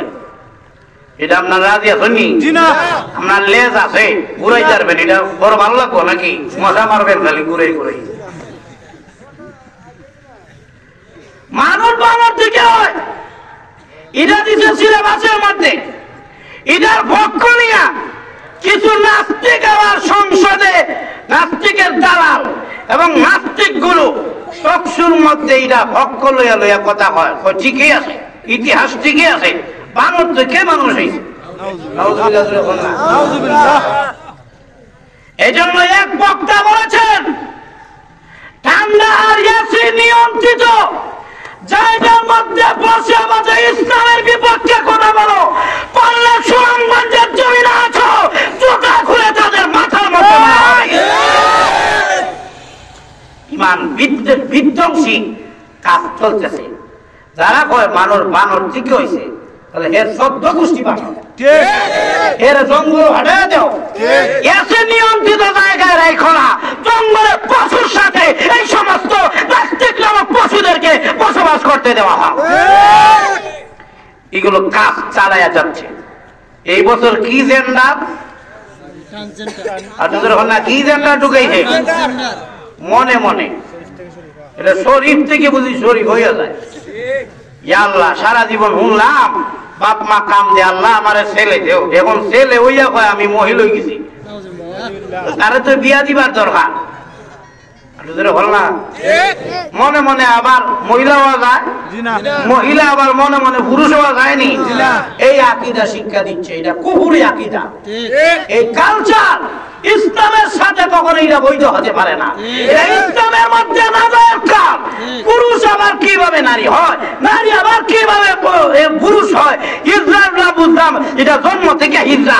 তুমি যদি পুরুষ হইয়া হয় আমি মহিলা হয়ে গেছি, এই বিশ্বাস যদি মুসলমানের ভিতরে ঢুকিয়ে দেওয়া হয়, আর আল্লাহর কসম করে করে হিজরার বাজার হয়ে যাবে, করে করে এরকম সন্তান তৈরি হবে, তখন দেখা যাবে আপনার সন্তানের কারণে জমিনের মধ্যে গজব আসতে। মাননি আপনারা শরীফ থেকে শরীফা কদ্দুর মানই, এটা মানা যায় না। সূক্ষ্মভাবে বেঈমান কাফেররা সূক্ষ্মভাবে আমাদের 95 মুসলমানের দেশে শিক্ষা সিলেবাসের ভিতরে যারা হাত দিয়ে দিছে, তাহলে বেঈমান কাফেরদের হাত কি দূর আছে না কাছে বলছে? এই জন্য ওয়াদা করেন, এরকম সিলেবাস কি আমরা মানতে রাজি আছি? কারা কারা রাজি আছেন? রাজি আছেন বুঝি? রাজি আছেন নাকি? এরকম সিলেবাস আমরা মানতে রাজি। এরকম যদি প্রয়োজন হয় এইরকম সিলেবাস বাতিল করার জন্য, নাস্তিক্য মতবাদ বাতিল করার জন্য, ঈমান বিধ্বংসী এই সিলেবাস এগুলো বাতিল করার জন্য যদি সুনামগঞ্জের মধ্যে যদি ডাক দেওয়া হয় মিছিল এবং মিটিং করার জন্য, তখন কারা কারা মাঠে ময়দানে নামতে রাজি আছেন? রাজি আছেন তো ইনশাল্লাহ? নাকি যুদ্ধ দেখলে তো আব্বা আমরা সাথে আছি, বাপরে বিপদে বলে কোথায় গিয়া বউয়ের চিন্তা করি, বাপ দিয়ে কি করতাম।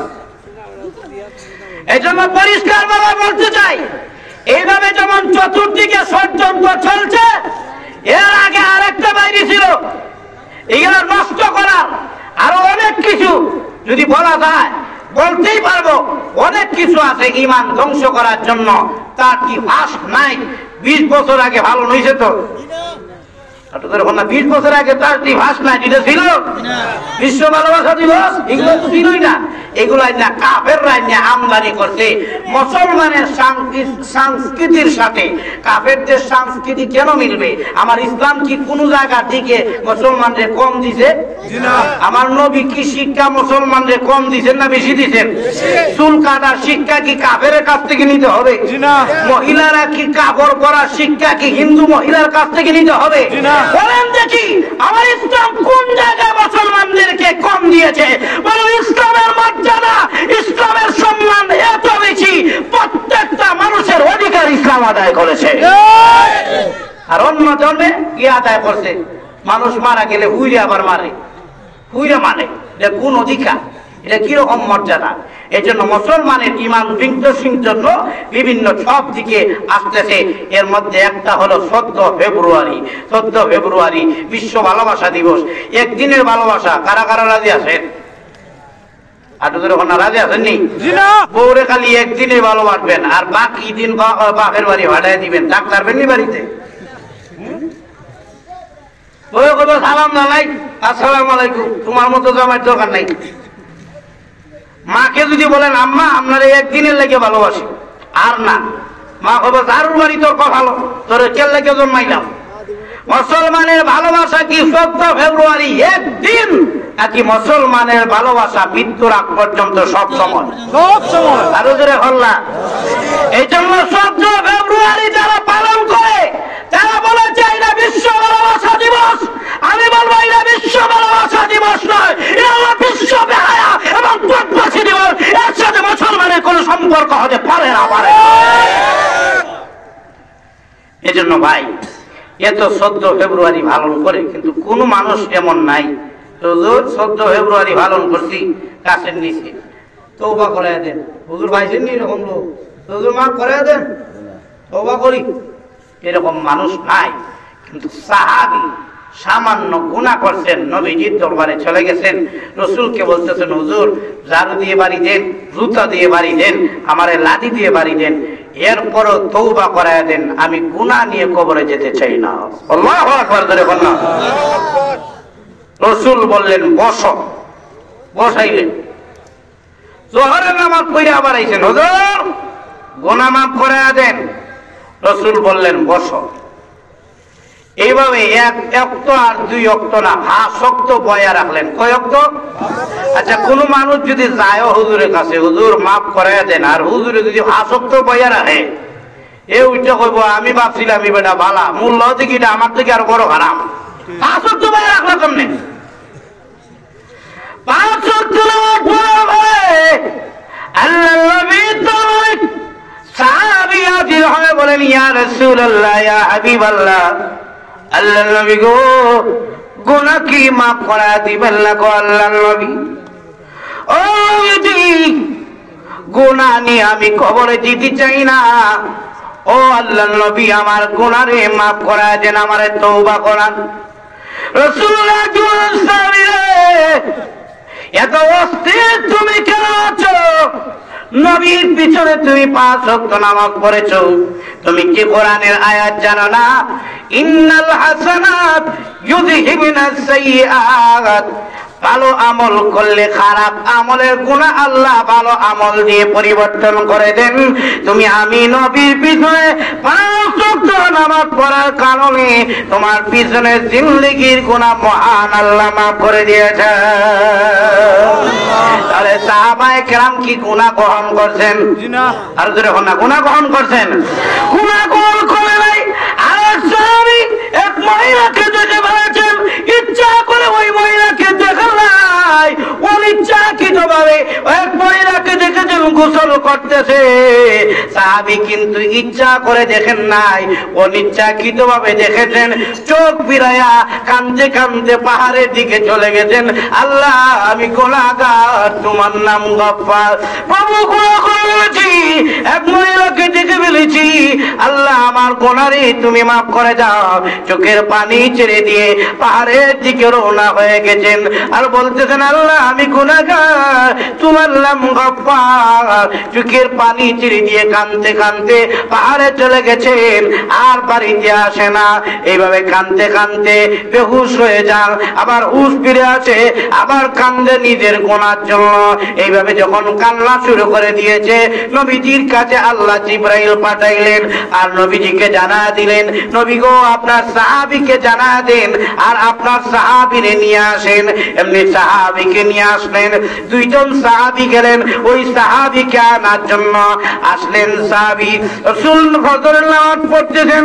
ফজরের নামাজ পড়ে আলহাকুমুত তাকাসুর এই সূরা যখন তেলাওয়াত করলেন, 2টা চিৎকার মারলো। ওই সাহাবী পিছনের কাতারে দাঁড়ায় আছিলেন, 2টা চিৎকার মারলেন। সাহাবায়ে কেরাম নামাজের মধ্যে কাঁপতে আরম্ভ শুরু করে দিয়েছেন। নবীজি নামাজের সালাম ফিরাইয়া রাসূল ডাক বলেন, সাহাবীরা রে এত বড় চিৎকার কে দিল? এমনি রাসূল তাকা দেখে দেখলেন তার ওই গুনাহগার সাহাবী যে অনিচ্ছাকৃতভাবে একজন মহিলাকে দেখেছিল যে জমিনের মধ্যে পড়ে আছে, এমনি রাসূল গিয়ে তাকে ফু দিলেন, এমনি সাহাবীর জ্ঞান পুড়ে গেছে। এমনি নবীজি তাকায় দেখেন সাহাবী চোখের পানি ছেড়ে দিয়ে কাঁদে। নবীজি বলেন, ও সাহাবী, বাড়ি কেন তুমি ছেড়ে দিলে? সাহাবী ডাক দিল, আল্লাহর নবী, আমি গুনাহ করেছি, এই জন্য আমার মুখ আর কাউকে দেখাইতে চাই না। রাসূল বলেন, বাড়ি ছাড়ার কারণ কি? বাড়ি ছেড়ে দিলে কি হবে? বাড়ির মধ্যে তুমি কাঁদতে পারতে। এমনি নবীজি ডাক দিলেন, সাহাবী রে, যা, চিন্তা করিস না, আল্লাহ তোরে মাফ করে দিবে। রাসূল একটা কোরআনের আয়াত ওই সাহাবীকে শিক্ষা দিয়ে দিলেন। যেরকম না সুবহানাল্লাহ। কি শিক্ষা দিয়েছেন? একটু যেরকম না, কি শিক্ষা দিয়েছেন? কোরআন। হ্যাঁ, ربنا آتنا في الدنيا حسنة وفي الآخرة حسنة وقنا عذاب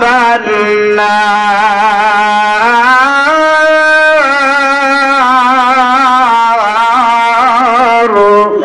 এই আয়াত শিক্ষা দিলেন। আর রাসূল বললেন, সাহাবী, এই আয়াত পড়ো, আল্লাহ তোমার জিন্দেগীর গুনাহ মাফ করে দিবে। সাহাবী বললেন, হুজুর, এই আয়াত পড়লে কি আমার গুনাহ মাফ হবে? রাসূল ডাক দিয়ে বলেন, তোমার গুনাহ কতদূর মনে করো? তোমার গুনাহ কি আসমান এবং জমিনের চাইতে বড়? সাহাবী বললেন, ইয়া রাসূলুল্লাহ, ওগো নবীজি, আমি মনে করি আমার গুনাহ আসমান এবং জমিনের চাইতে বড়, আসমান জমিনের চাইতে বড় আমার গুনাহ। রাসূল বলেন, ও সাহাবী, শুনে রাখো, আল্লাহ কোরআনের আয়াত কিন্তু আসমান এবং জমিনের মধ্যে, আল্লাহর কোরআনের আয়াত আসমান এবং জমিনের চাইতে আরো বেশি বড়। সুতরাং এই আয়াত তুমি তেলাওয়াত করো।